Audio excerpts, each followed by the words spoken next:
तो मूल्य शिक्षा का जो उद्देश्य है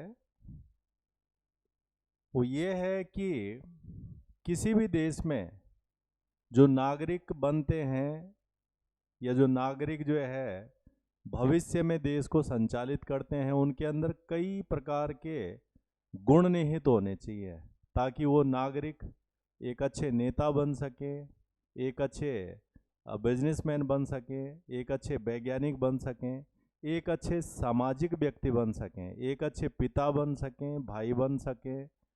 ऐसे तमाम चीज़ें जब तक नागरिकों में नहीं उभरती हैं तब तक उस देश में शिक्षा का वो औचित्य पूरा नहीं माना जाएगा। तो शिक्षा का उद्देश्य सिर्फ सूचनाओं को प्रदान करने तक नहीं है, बल्कि शिक्षा का उद्देश्य एक बहुआयामी व्यक्तित्व का विकास करना होता है विद्यार्थियों के अंदर। और ऐसे जो शिक्षा से सृजित जो है नागरिक उस देश में आएंगे, वो जो है अपने पूरे व्यवस्था को, पूरे समाज को, पूरी संस्थाओं को जो है बहुत अच्छा चलाएंगे। यही कारण है कि हम विश्व में विकसित देश, विकासशील देश, अल्प विकसित देश, सभ्य देश, असभ्य देश, या फिर अच्छे शहर, खराब शहर, अच्छे गांव, खराब गांव, ये जो अच्छे और खराब के बीच का जो अंतर है, उस अंतर में पहले कारणों में से एक है उस जगह पर रहने वाला, निवास करने वाला, जीने वाला व्यक्ति। अगर वो व्यक्ति कई गुणों से संपन्न है तो वो ऐसे समाज का निर्माण करेगा, ऐसे देश का निर्माण करेगा, ऐसी व्यवस्था का निर्माण करेगा जहाँ पर समस्त लोगों को जो है अवसर मिलते हैं, समस्त लोगों को जो है संभावनाएं मिलती हैं और व्यवधान कोई किसी के कार्यों में, प्रगति में नहीं होता है। तो इस प्रकार से हम ये समझ सकते हैं कि मूल्य शिक्षा का महत्व क्या है। तो पहले हम ये समझेंगे इसमें कि जो मूल्य शिक्षा है वो हमारे अंदर कुछ विशेषताओं को विकसित करती है और वो विशेषताएं हैं नैतिक मूल्य। नैतिक विकास जब नहीं होता है, या फिर हम कहें जब नैतिक रूप से व्यक्ति में का पतन रहता है, तो फिर वो सही, अच्छे या बुरे या खराब, गलत के बीच में अंतर नहीं करता है और वो हर उस चीज़ को कर सकता है जिससे जो है समस्या पैदा होना है। परंतु नैतिक गुणों से युक्त व्यक्ति गलत नहीं करेगा, दूसरे को समस्या पैदा नहीं करेगा, दूसरे की चीज़ों पर अपना जो है कब्जा नहीं करेगा, या फिर अन्य इसी प्रकार के जो जिम्मेदारियां दी जाएंगी उसे वो जिम्मेदारियां पूरा करेगा। ऐसी तमाम बातें होंगी नैतिक रूप से सक्षम। तो हम कह सकते हैं कि जो मूल्य शिक्षा है ये नैतिक मूल्यों को विकास करती है मनुष्य के अंदर, मानव के अंदर। इसके अलावा इस में सीखने के साथ साथ, एक तो जो जानकारी है, सीखने के साथ साथ व्यक्तित्व में भी विकास करती है ये शिक्षा।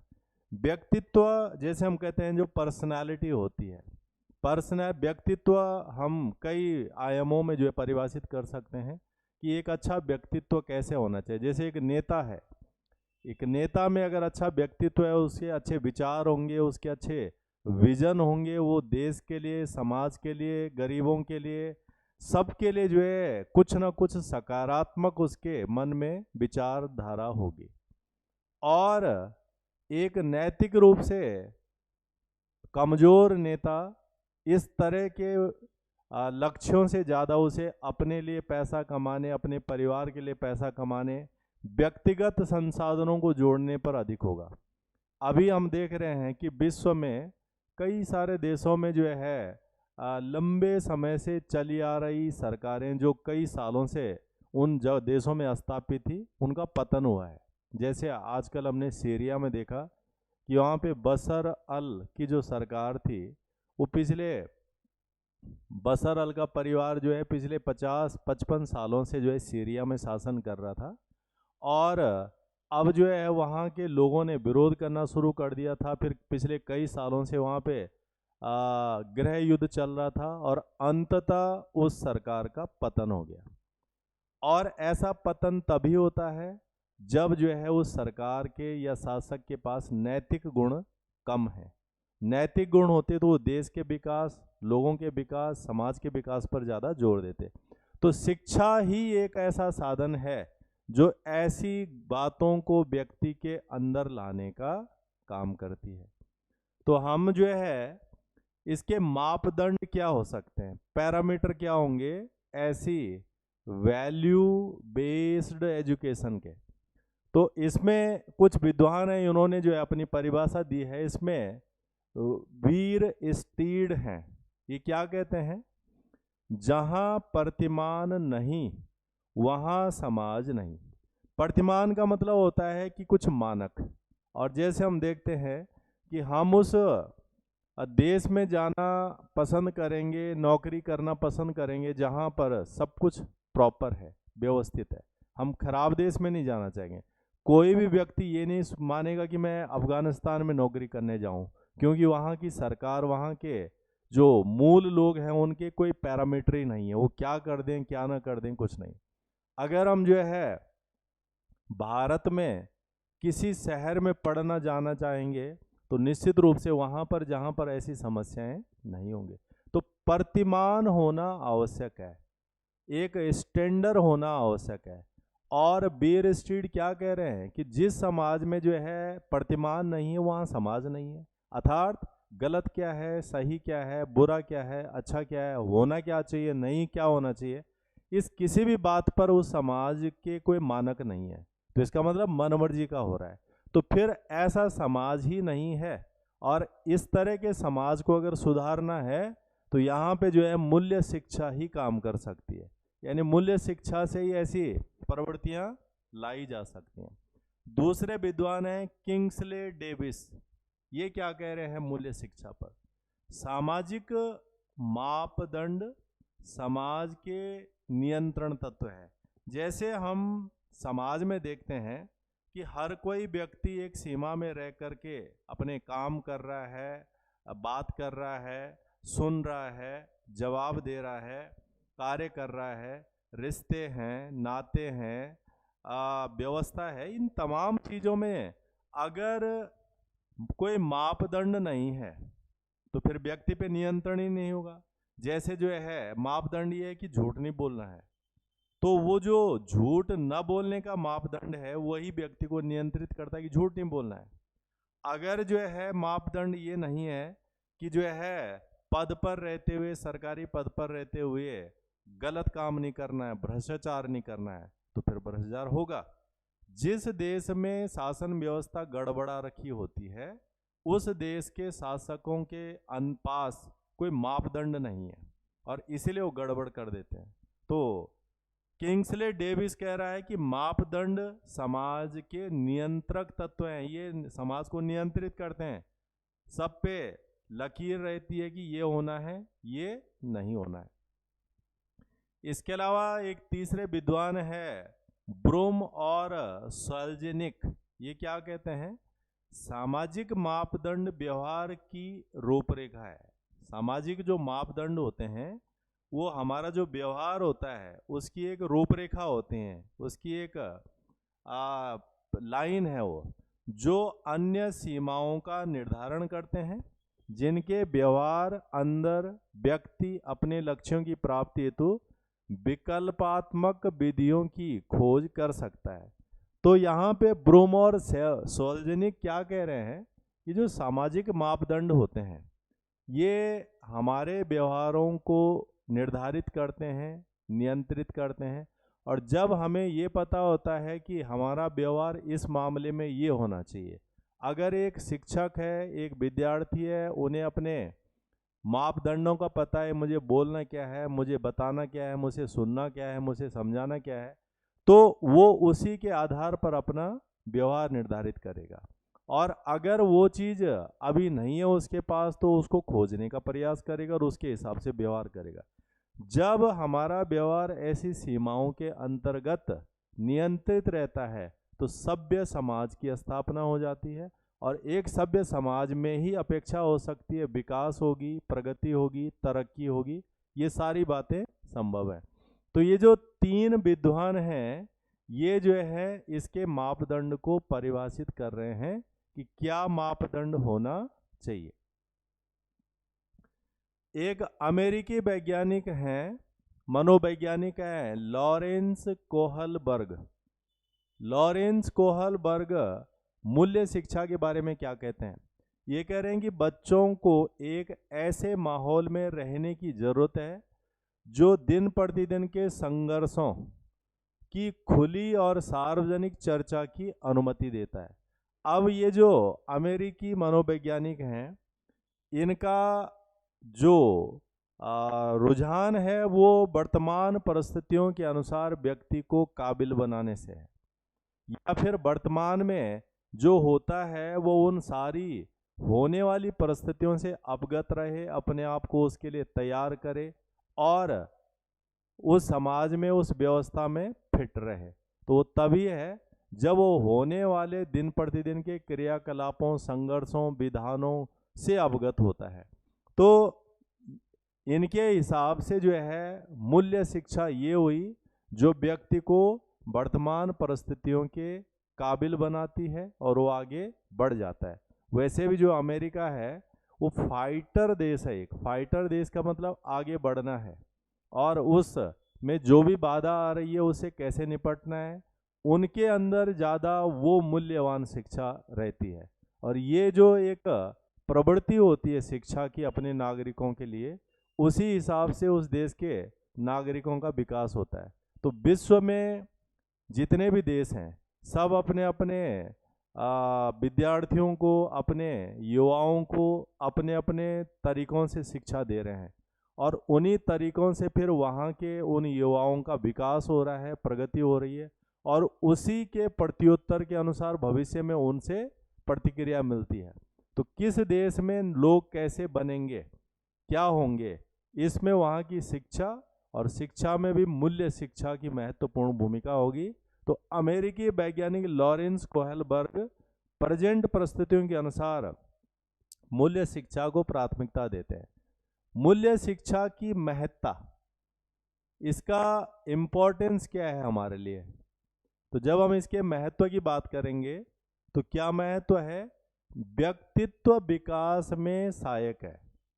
जो मूल्यवान शिक्षा होती है, व्यक्तित्व का मतलब हो गया कई गुणों से युक्त व्यक्ति, कई गुण हैं उसके अंदर, चाहे उसमें जो है बोलने की अभिव्यक्ति हो, सम्मान की अभिव्यक्ति हो, या फिर जो है समझने की क्षमता हो, या फिर सांस्कृतिक क्रियाकलापों में भाग लेने की विशेषता हो। ऐसे तमाम गुणों से युक्त बोलते हैं हम, तो कहते हैं कि उसका व्यक्तित्व बहुत बढ़िया है, अच्छा है, पर्सनालिटी है। तो एक तो व्यक्तित्व विकास में सहायता करता है मूल्य शिक्षा, तथा विद्यार्थी के गुणों में विकास भी करता है। यह हमारे जीवन में अनुशासन के महत्व को भी बढ़ाता है। अब जो मूल्य शिक्षा होती है, तो मूल्य शिक्षा किस किस तरह की भूमिका निभा रही है? जैसे एक अनुशासन हमारा एक हिस्सा है इसी चैप्टर में आगे, तो अनुशासन को भी बढ़ाने में मूल्य शिक्षा मदद करती है। अब जैसे अनुशासन क्या है? समय पर उठना, समय पर सोना, समय पर खाना, समय पर पढ़ना, हर चीज़ को एक परिपाटी के अनुसार करना, ये हम अनुशासन, डिसिप्लिन कहते हैं कि जो होना चाहिए वैसा किया जा रहा है उसे। अगर ये चीज़ जो है ना आए, ना उभरे, तो इतनी जो प्रगति, विकास, तरक्की हो रही है मनुष्य समाज में, वो संभव नहीं थी। तो ये मूल्य शिक्षा अनुशासन को भी बढ़ाती है, विद्यार्थी में गुणों को भी बढ़ाती है, और उसके व्यक्तित्व में भी विकास करती है। ये हमारे अंदर समय के महत्व को समझने की क्षमता का भी विकसित करती है। तो जो मूल्य शिक्षा होती है, वैल्यू एजुकेशन, उससे हम समय को महत्व समझ पाते हैं। और जैसे समय एक ऐसा चक्र है कि अगर ये निकल गया तो वापस नहीं मिलेगा।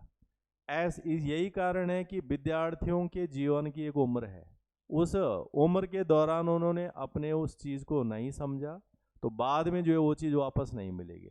तो मूल्यवान जो शिक्षा होती है, ये मूल्यवान शिक्षा, वैल्यू एजुकेशन, विद्यार्थियों में समय के महत्व को भी समझने में मदद करती है, बशर्ते उसको दिया जा रहा हो। खेल के महत्व को समझना है, उसके मूल्य को समझना है, शिक्षा को समझने, उसे रोचक ढंग से व्यक्तित्व के विकास में प्रमुख भूमिका के रूप में है मूल्य शिक्षा का महत्व। तो कहने का तात्पर्य ये हुआ कि चाहे समय की व्यवस्था को समझना हो, खेल की व्यवस्था को समझना हो, सांस्कृतिक व्यवस्था को समझना हो, या फिर जो है इन तमाम चीज़ों के लिए जो है मूल्य शिक्षा बहुत आवश्यक है। तो ये वैल्यू एजुकेशन के महत्व को हम यहाँ से समझ सकते हैं। अभी जो मूल्य शिक्षा है, ये व्यक्तित्व विकास पर जोर देती है ताकि उनका भविष्य संवर सके। अगर व्यक्तित्व विकास नहीं होगा तो भविष्य संवरने में दिक्कत आएगी। जो कठिन परिस्थितियां होती हैं आसानी से उसे निपट सकते हैं। तो जब व्यक्तियों में, विद्यार्थियों में मूल्य शिक्षा होती है तो मूल्य शिक्षा उन्हें कर्मठ भी बनाती है, और कर्मठ बनने से यानी संघर्ष करना है, टिके रहना है, लगातार चलना है, ये जो गुण होते हैं ये मूल्य शिक्षा विकसित करती है विद्यार्थियों में। और उसके कारण जो कठिन परिस्थितियां आती हैं, जटिल परिस्थितियां आती हैं, वो आसानी से उनसे निपट सकते हैं। यही कारण है कि जो है विद्यार्थियों में इस तरह की चीज़ों का विकसित होना आवश्यक है। यह बच्चों को ढालता है ताकि वे अपने सामाजिक, नैतिक और लोकतांत्रिक कर्तव्यों को भी कुशलता पूर्वक समझें और उनका उपयोग करें। अब जो मूल्यवान शिक्षा है उसमें विद्यार्थी ये भी समझते हैं कि मेरी अपने देश के लिए क्या भूमिका है, अपने समाज के लिए क्या भूमिका है, अपने परिवार के लिए क्या भूमिका है। मूल्यवान शिक्षा, जब मूल्यवान शिक्षा नहीं रहती है तो फिर उन बालकों में ये समझने, सोचने की प्रवृत्ति विकसित नहीं हो पाती है। यही चीज है कि वो हर तरह के गुणों से संपन्न हो जाते हैं मूल्य शिक्षा के कारण। तो ये मूल्य शिक्षा व्यक्तियों में ये तमाम चीजें विकसित करती है।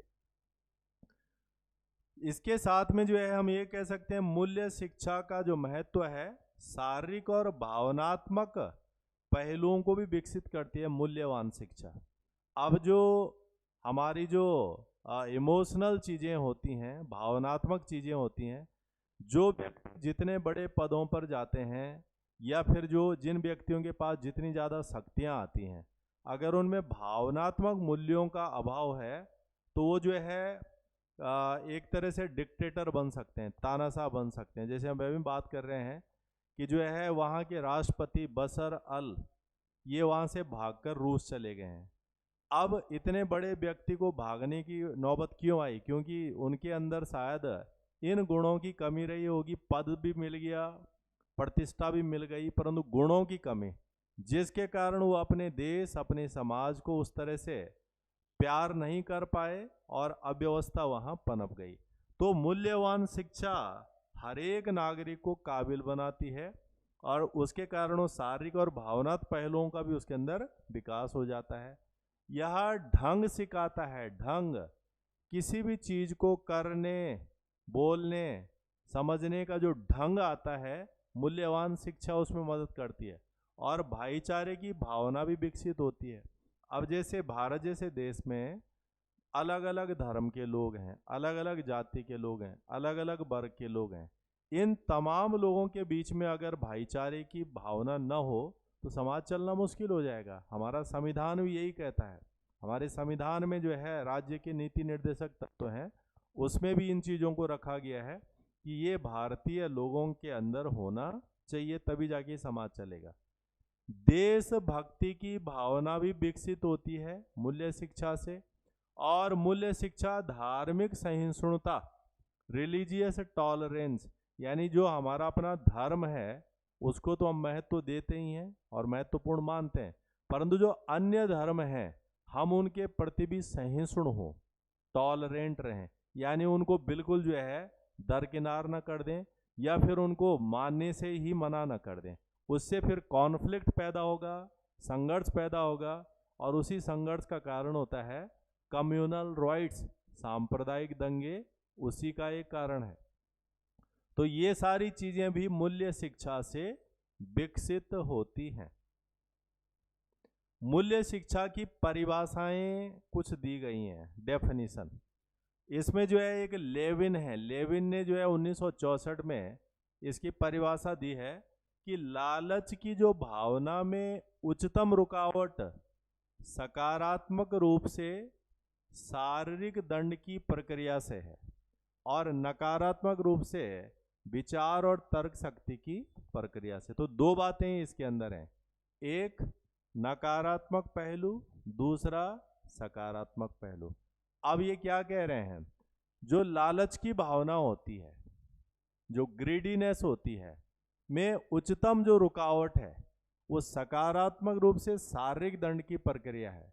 यानी जब लालच की भावना को रोकना हो तो उसके लिए जो शारीरिक दंड दिया जाता है, और नकारात्मक रूप से विचार और तर्क शक्ति की प्रक्रिया है। यानी अगर कोई व्यक्ति लालच की भावना को नियंत्रित करना चाहे तो नियंत्रण के दो तरीके हो गए उसमें, एक दंड के विधान के द्वारा और दूसरा मूल्यवान शिक्षा के द्वारा। यानी व्यक्ति में अगर मूल्यों की प्रगति हो गई है, उसके में नैतिकता का विकास हो गया है, तो फिर लालच की भावना स्वतः ही उसमें कम होनी शुरू हो जाएगी। और यही चीज होती है जो किसी भी देश के नागरिकों में होने से वो देश ज़्यादा समृद्ध, सुसंस्कृत, सुसभ्य होता है। और यही जो है प्रत्येक समाज, प्रत्येक व्यक्ति की एक आवश्यकता होती है कि वो ऐसे देश में रहे, ऐसे समाज में रहे। दूसरे इसमें एक विचारक हैं गुरु राजा, इन्होंने 1978 में इसकी परिभाषा दी कि नैतिक मूल्यों का ज्ञान अभिप्राय पूर्णता से प्रभावित होती है। तो जो नैतिक मूल्य हैं, नैतिक मूल्यों का जो ज्ञान होता है कि क्या होना चाहिए, क्या नहीं होना चाहिए, ये होना क्या चाहिए, होना क्या नहीं चाहिए, उस चीज का अगर हमें किसी शिक्षा के माध्यम से सुधार हो सकता है तो वो मूल्य शिक्षा ही है। तो गुरु राजा ये कहते हैं कि मूल्य शिक्षा ही है। एक इसमें बार टोन है, 1961 में इन्होंने इसकी परिभाषा दी कि नैतिक विकास एवं संयुक्त घटना है, नैतिक विकास एवं संयुक्त घटना है, न कि पृथक पृथक प्रक्रिया। ये जो नैतिक विकास है ये संयुक्त घटना है और ये कोई अलग अलग जो है चीज़ें नहीं है। इसका मतलब ये हुआ कि जब जो है मूल्य शिक्षा प्रदान की जाएगी तो नैतिक विकास उसमें अपने आप ही क्या होगा, बढ़ेगा। और ये चीज़ें अलग अलग नहीं चलेंगी बल्कि साथ होने वाली जो है एक प्रक्रिया है। ऐसा जो है बारटोन कह रहे हैं नैतिक शिक्षा के बारे में या मूल्य शिक्षा के बारे में या वैल्यू एजुकेशन के बारे में कि क्या है मूल्य शिक्षा। अब अगर हम सामान्य रूप से देखेंगे कि किसी भी समाज में, किसी भी व्यवस्था में मूल्य शिक्षा दी जा रही है तो फिर उसके कई तरह के फायदे होंगे, कई तरह के बेनिफिट्स होंगे। तो बेनिफिट क्या होंगे मूल्य शिक्षा के? यह जीवन के लक्ष्यों को प्राप्त करने और सफल होने के लिए आवश्यक किरदारों को विकसित करने में मदद करता है। अब जैसे हम भारत जैसे देश में देखते हैं कि संघर्ष बहुत है और जिन भी बच्चों को, जिन भी परिवारों को, जिन भी लोगों को अपने जीवन में और बेहतर होना होता है उन्हें उतने ही संघर्षों से होके आगे बढ़ना होगा। इन संघर्षों से पार पाने के लिए कई किरदार विकसित करने होंगे। वो जो किरदार विकसित होते हैं कि समस्या होते हुए भी सकारात्मक रहना, दिक्कत आने पर भी लगातार जो है आगे बढ़ते रहना, और कई प्रकार के जो है परिस्थितियां, कई प्रकार की स्थितियां उभरने के बावजूद भी अपने लक्ष्यों पर टिका रहना, ये मूल्य शिक्षा ही है जो व्यक्ति को ऐसे तमाम परिस्थितियों से पार पाने में सबल बनाएगी। तो ये मूल्य शिक्षा का फायदा है। दूसरा, यह व्यक्तित्व को आकार देता है और जीवन और उसके संघर्षों के प्रति विनम्र और आशावादी बनाता है। अब जो किसी का व्यक्तित्व है, हर व्यक्ति का अपना एक मिजाज होता है, अपनी एक छवि होती है, अपना एक उसका ऑरा होता है। ये जो व्यक्तित्व है किस तरह से विकसित होगा? बिना गुणों के व्यक्तित्व का विकास संभव है नहीं। तो फायदे के रूप में हम ये देख सकते हैं कि व्यक्तित्व को आकार देता है। जैसी शिक्षा मिलेगी, अगर अफगानिस्तान में एक बच्चा विकसित हो रहा है तो उसका व्यक्तित्व हो सकता है एक अतिवादी, आतंकवादी, क्रूर, कट्टर किस्म के व्यक्तित्व उसके अंदर पनप रहा होगा। उसके उलट एक विकसित देश में ये हो सकता है कि उसे गुणवान शिक्षा, सांस्कृतिक शिक्षा, विकासात्मक शिक्षा, मूल्य, इन तमाम मूल्यों से भरी हुई शिक्षा प्रदान की जा रही है। तो वो भविष्य में एक अच्छा वैज्ञानिक बन सकता है, एक अच्छा साइंटिस्ट बन सकता है, एक अच्छा डॉक्टर बन सकता है, समाज सुधारक बन सकता है, एक अच्छा, ये तमाम बातें जो है मूल्यवान शिक्षा के रूप में होंगी। फायदों के रूप में हर स्थिति में सही और सकारात्मक दृष्टिकोण की ओर आकार देता है। अब क्या होता है, सामान्य रूप से ये मनुष्य की प्रवृत्ति होती है कि जब भी कभी दिक्कतें ज़्यादा होती हैं, परिस्थितियां अनुकूल नहीं होती हैं, तो नकारात्मक सोचना शुरू कर देता है। और नकारात्मकता से क्या होता है कि वो सफलता की तरफ आगे नहीं बढ़ सकता है। मूल्य शिक्षा ही वो है जो उस व्यक्ति को उस दौर में टिका के रखेगी, उसे स्थिर रखेगी, उसे आगे बढ़ने में प्रेरित करेगी और वो फिर एक दिन तरक्की भी हासिल कर लेगा। इसके अलावा जो है यह छात्रों को उनके जीवन के उद्देश्यों को जानने में भी मदद करता है। अब जो मूल्यवान शिक्षा होती है, क्या करना है भविष्य में, क्यों करना है भविष्य में, क्यों मेहनत करनी है, क्यों संघर्ष करना है, क्यों ज़्यादा देर बैठना है, क्यों खेलना है, ऐसी तमाम बातें मूल्य शिक्षा के द्वारा विद्यार्थी को हासिल होती हैं। और उससे क्या होता है, जीवन का उद्देश्य क्या है, उसका एम ऑफ द लाइफ क्या करना है उसने आगे जा कर के, वो चीज़ जो है उसे समझने में मदद करती है। और इसके अलावा लास्ट है, यह छात्रों को दूसरों के प्रति अधिक जिम्मेदार और समझदार बनाता है। अब जैसे जो है कई सारे हमारे समाज में किरदार देखने को मिलते हैं, कई सारे लोग दूसरों के लिए भी मदद कर देते हैं, दूसरों के प्रति भी सहिष्णु होते हैं, उनके छोटे मोटे दुखों में साथ देते हैं, तो इससे समाज बनता है अच्छा। कई लोग होते हैं जिन्हें दूसरों से मतलब ही नहीं है, कोई लॉजिक नहीं है, इसका मतलब कहीं ना कहीं उनके मूल्यों में अंतर है। और ऐसा देश भी हो सकता है जहाँ बिल्कुल ही मतलब ना हो किसी से, तो इसका मतलब वहाँ की शिक्षा में मूल्यों की कोई भी जो है विशेषता नहीं है। तो हर अच्छा देश, विकसित देश, सभ्य देश, सक्षम देश यही चाहेगा कि उसके नागरिक ऐसे बने, और नागरिक ऐसे बनाने हैं तो शिक्षा में ऐसे तमाम बातों का होना आवश्यक है। तो ये मूल्य शिक्षा के फायदे हो जाएंगे। मूल्य शिक्षा में शिक्षक की भूमिका क्या है? Role of the teacher in value education. तो यहाँ पर जो है नैतिक मूल्यों का उत्थान हो, ये शिक्षक की भूमिका है कि वो विद्यार्थियों में नैतिक मूल्यों का उत्थान कराए, और जीवन मूल्य शिक्षा, जीवन के मूल्य क्या हैं उसका भी जो है उत्थान कराए। ये दोनों चीज़ें आ सकेंगी विद्यार्थियों में या फिर उन बालकों में जिनके पास अभी इस प्रकार का कोई भी आयाम नहीं है, तो ये संभव हो सकता है शिक्षक के द्वारा।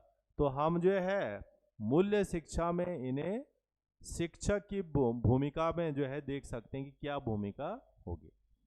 मूल्य शिक्षा के क्या कोई सिद्धांत हैं, प्रिंसिपल्स हैं? तो निश्चित रूप से हैं। जैसे मूल्य शिक्षा हम तभी मानेंगे जब उसमें क्या देखने को मिलेगी हमें, सहानुभूति, सिंपैथी।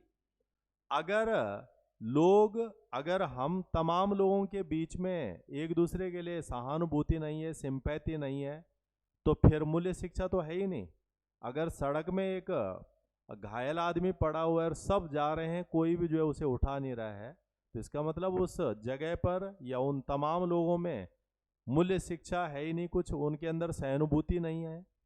साथ में जो है समानता, इक्वलिटी, ऊंच नीच की भावना नहीं होनी चाहिए। हमारा संविधान भी कहता है, हमारे संविधान में मौलिक अधिकार भी हैं कि समानता है, कोई छोटा बड़ा अमीर गरीब कुछ नहीं है, सभी का सम्मान, हर किसी को रिस्पेक्ट देना, रिगार्ड देना, छोटा हो बड़ा हो। जैसे हम विकसित देशों में देखते हैं, वहाँ पर इस बात से फर्क नहीं पड़ता है कि ये राष्ट्रपति है, ये जो है डीएम है, या ये फिर चपड़ासी है, ये फिर क्लर्क है, या फिर स्वीपर है, सबका रिस्पेक्ट है, क्योंकि वहाँ काम की वैल्यू है। हमारे देश में काम की नहीं, पद की वैल्यू होती है, इसलिए जो बड़ा पद वाला है उसका ज़्यादा सम्मान, जो छोटे पद वाला है उसका सम्मान कम। ये मूल्य शिक्षा का हास बोल सकते हैं वैसे। स्वास्थ्य की देखभाल करना आना चाहिए, कम से कम अपनी तो करनी आनी चाहिए, ये भी मूल्य शिक्षा है। गहन सोच यानी गहरी सोच, डीप थिंकिंग, किसी भी विषय का और बढ़िया ढंग से समाधान करना, ये गहरी सोच से ही संभव है। इससे क्या होता है, सृजन शक्ति, रचनात्मकता जो है बढ़ती है। और मूल्य आधारित शिक्षा के प्रकार, ये सारे जो है सिद्धांत के रूप में है। मूल्य शिक्षा के सिद्धांत क्या हैं और क्या होना चाहिए। अब अगर हम इसको देखेंगे मूल्य शिक्षा कितने प्रकार की है, तो तीनों स्तरों में देनी पड़ेगी वो, और एक ही जैसी नहीं हो सकती है। जैसे प्राथमिक शिक्षा है, वहाँ पर मूल्य शिक्षा का स्वरूप थोड़ा अलग ढंग का होगा, माध्यमिक में अलग होगा और उच्चतर में अलग हो जाएगा। तो हम इसको प्रकार में बांट सकते हैं। और देना है, प्रारंभिक आयु से देनी पड़ती है क्या, नैतिक और मूल्य शिक्षा शुरुआत से। वयस्कों के लिए कार्यशालाएं लगाई जा सकती हैं, क्योंकि जब बड़े हो जाते हैं तो फिर वो उस तरह की चीज़ों को समझेंगे नहीं, तो उसके लिए क्या वर्कशॉप करवाया, जिसके माध्यम से हो सकता है। छात्र विनिमय कार्यक्रम, स्टूडेंट एक्सचेंज प्रोग्राम, जैसे क्या देखते हैं, इंटर क्लास जो है कार्यक्रम होते हैं, अलग अलग क्लास के अलग अलग सेक्शन के बच्चों को एक साथ लेकर के प्रोग्राम कराए जाते हैं। उससे मूल्य शिक्षा का विकास होता है, जैसे एडजस्ट होने की क्षमता, एक दूसरे को रिस्पेक्ट करने की क्षमता, एक दूसरे का सम्मान करने की क्षमता, एक दूसरे के अंदर लिए सहानुभूति रखना, ये छात्र विनिमय कार्यक्रमों के द्वारा हो सकते हैं। और सह पाठ्यक्रम गतिविधियां, एक साथ पढ़ने के कई सारे प्रोग्राम, उससे फिर क्या होता है, ये सामाजिक समरसता बढ़ती है इससे।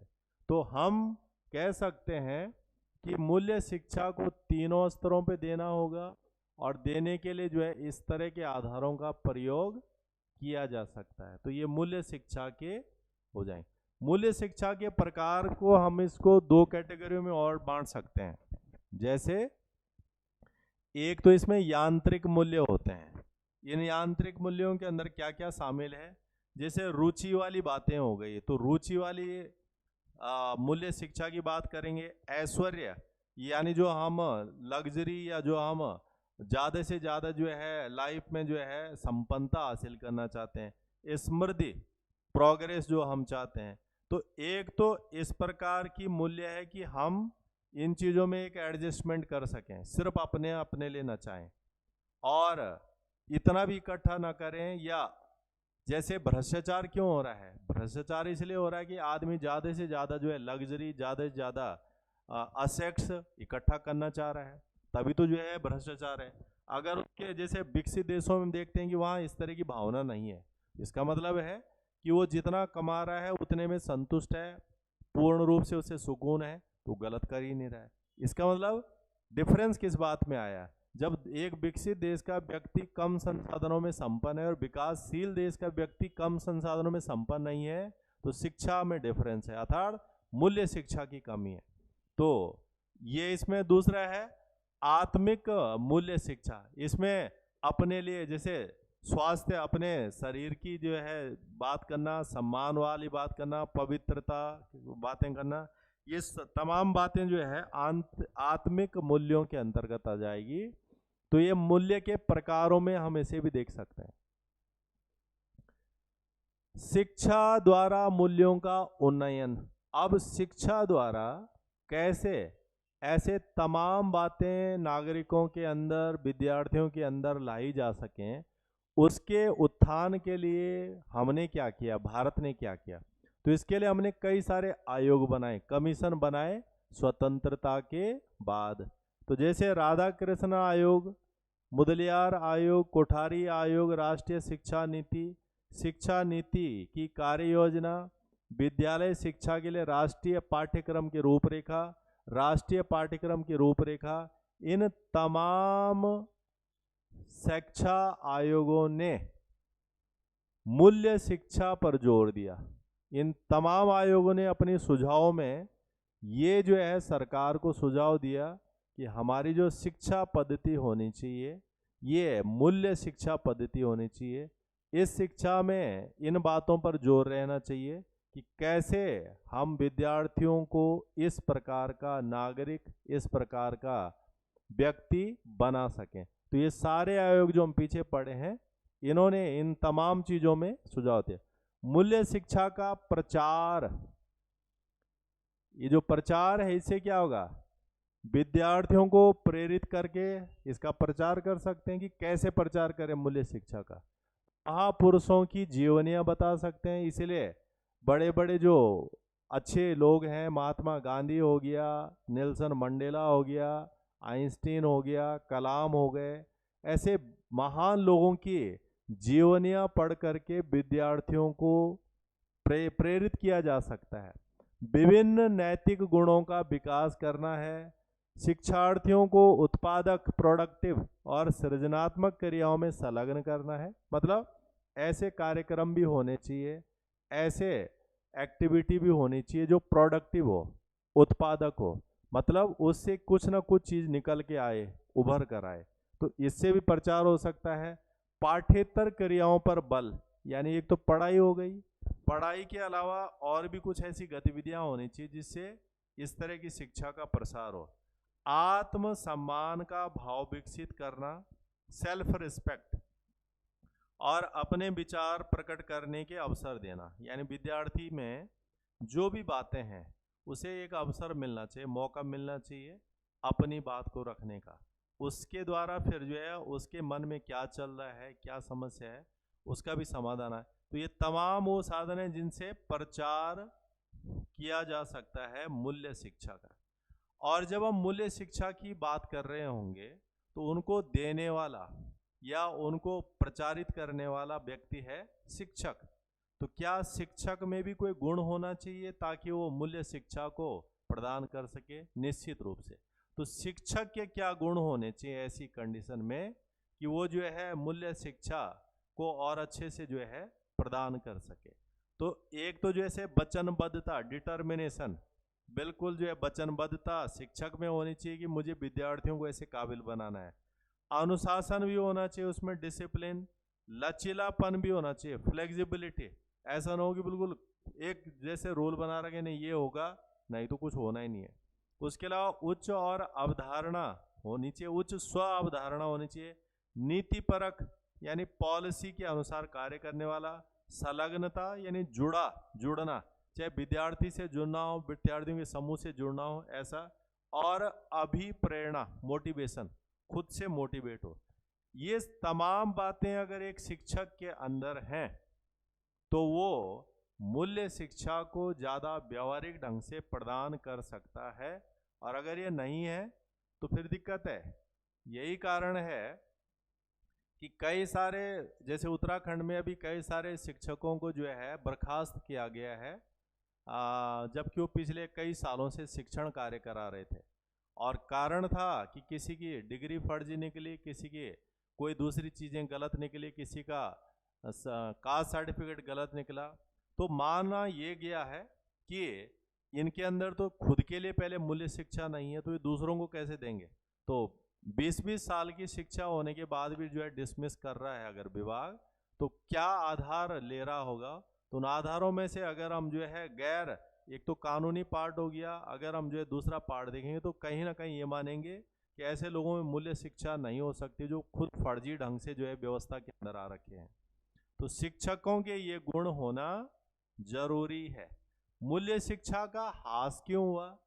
यानी ये जो वैल्यू एजुकेशन है, अगर ये घटी है इसके अंदर जो है कमी आई है तो उसके लिए भी कोई कारण होंगे। वो क्या कारण है? क्योंकि कारण पता होने पर हम उसके समाधान के लिए प्रयास करेंगे।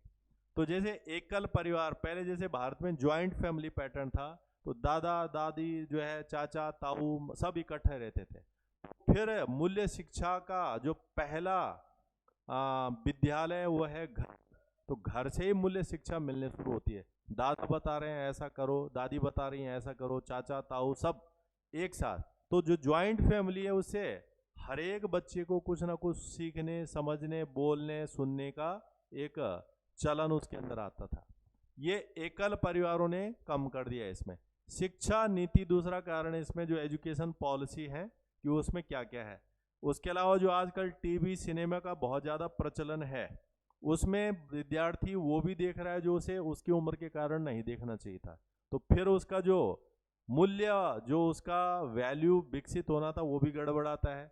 सोशल मीडिया, सामाजिक मीडिया, ऐसे ऐसी बातें, ऐसे ऐसे लाइनें, ऐसे ऐसे उदाहरण आ रहे हैं जो हर उम्र के व्यक्ति के लिए अनुकूल नहीं होते हैं, परंतु सोशल मीडिया के कारण उस हर व्यक्ति, हर उम्र का व्यक्ति हर तरह का जो है वो उसे देख रहा है, तो उससे भी उसका जो है मूल्य शिक्षा प्रभावित होती है।